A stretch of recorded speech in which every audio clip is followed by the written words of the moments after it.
Hey, what's going on, Kiss Army? Welcome back to We Are One. Today we're going to be talking about the phone call that made Ace Frehley realize it was time to get sober. That's today on We Are One. This article comes from Ultimate Classic Rock's Martin Keatley.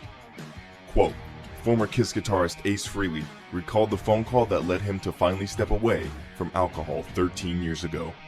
He'd begun drinking at the age of 13 and battled with addiction issues since the 70s before a conversation with his daughter in 2006 persuaded him that he had to stop.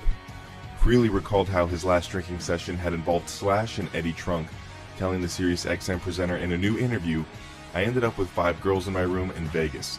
I think I kept it going for another month, and then I got a call from my daughter, Monique, and she was living in Florida at the time." He continued, "A lot of alcoholics talk about how they had that moment of clarity. Monique called me up and she goes, 'Dad, I heard you've been drinking again.' I go, 'Yeah, but I haven't done anything else bad, you know? I haven't done any coke yet, I haven't done any pills.' She goes, 'Dad, it's time to stop.' She goes, 'You better call your sponsor and tell them to take you to a meeting tonight.' And I looked in the mirror and I looked like crap. I just said to her, 'All right, honey, I'll give Jimmy a call.' And he came and picked me up right after dinner. He took me to my first meeting, and that was 13 years ago. He's like my guardian angel on earth. I got a lot of them floating around me. After 10 car accidents, someone's got to be helping me." Frehley responded to Trunk's suggestion that people still thought he was loaded by paraphrasing an Abraham Lincoln quote, "If you want to find the bad in people and look for the bad in people, you surely will." He went on, "There's always those people who want to see somebody fall, people who want to look at the best in people. I always try to look at the good people.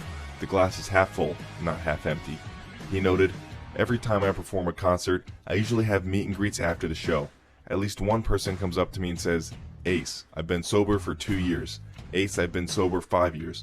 I'm helping people live longer, lives, more fruitful lives because I'm a power of example.' Go figure." I always wondered what it would be like to hear what Ace's side of the story was and how he got sober. He hasn't really opened up to it completely, especially in No Regrets. He just mentioned that he'd been sober for X amount of years at the time. So it's a really cool thing to see Ace talk about what it took and what it takes to keep him sober. God bless you all.